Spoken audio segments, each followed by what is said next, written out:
bilisummaa ijoollee kee maaf hin dhufu.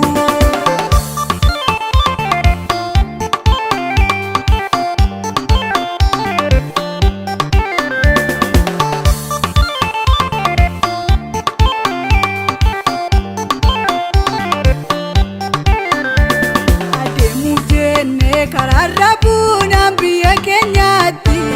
galuudhaaf kaanee abdiin keenya utuu raawwatamiin umurii dheeraa kan lakkoofsifne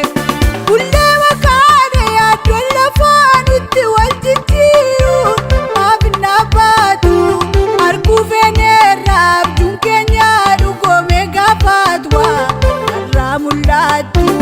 sababii cubbuuf jennee gabbaanaan jannata keessa hojuun dheeraate bulchiinsi faariyoon nuun taane waanjoon saggooqee natti jabaate dhaloonni keenya mirgaan arganne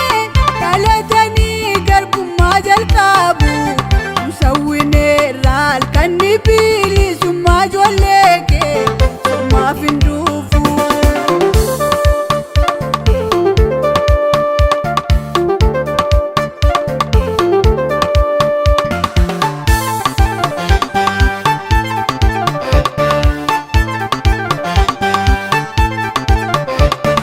Bilisummaadhaaf utuu eegamnu bocuun dheeraate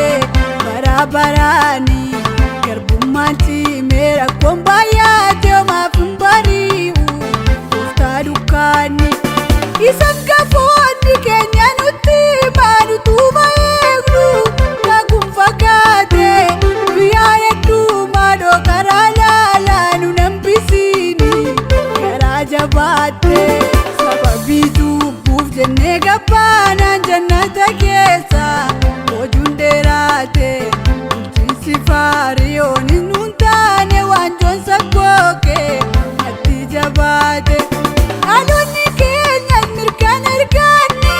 dhalatanii garbummaa jalqabu musawwineerraa halkanni bilisummaa ijoollee kee maaf hin dhufu.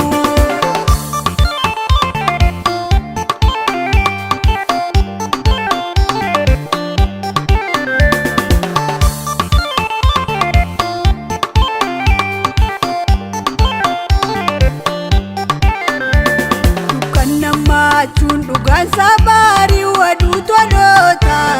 ariifachiisa ibboo sabaa keewyooti waaqarraa mul'atte malee maal furmaanniisa akkuma biyya abdiitti galuuf kaanii karaatti dan hundumaanii nu sodaachise kan bara keenyas fala wallaallee si'i furmaanni sababii cubbuuf jennee gabbaa